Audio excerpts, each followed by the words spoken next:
കൃഷ്ണകുമാറിനൊപ്പം മുഴുവൻ സമയം ദീപക് മലയമ്മ. ദീപകിനെ കണ്ടിട്ട് കുറച്ച് സമയമായി. ദീപക് വിശ്രമിക്കുകയാണോ എന്തോ? ദേ കാണുന്നു. കൃഷ്ണകുമാരെ കാണുന്നുണ്ട്, ദീപകിനെ കണ്ടില്ല. ദീപക്കുണ്ട്.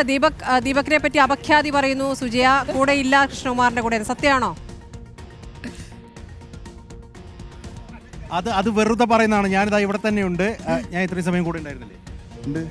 ഞാൻ ഇത്രയും സമയം കൂടെ ഉണ്ടായിരുന്നു. ദീപകിനെ ഒന്ന് ഒഴിവാക്കി തരുമോ ചോദിക്കാൻ ഞാൻ ആ നിലയിലേക്ക് കാര്യങ്ങൾ എത്തി. ഞാൻ ദീപകിനോട് പറഞ്ഞു, നിങ്ങൾ വേറൊരു വണ്ടി എടുക്കണ്ട, എൻ്റെ കാറിൽ കയറിക്കോ.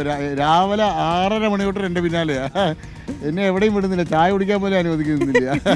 ദീപകിനോട് ഒരു ചായ വാങ്ങിച്ചു തന്നാൽ ഒന്നിച്ച് കുടിക്കാം. വയ്യാലും കാര്യങ്ങൾ ഹാപ്പിയാണല്ലോ. ഹാപ്പിയാണ്. ഞങ്ങള് മെമ്പർഷിപ്പ് കൊടുത്താലും ആലോചിക്കുക ദീപകിന്. അയ്യോ, അങ്ങനെ ചെയ്യല്ലേ.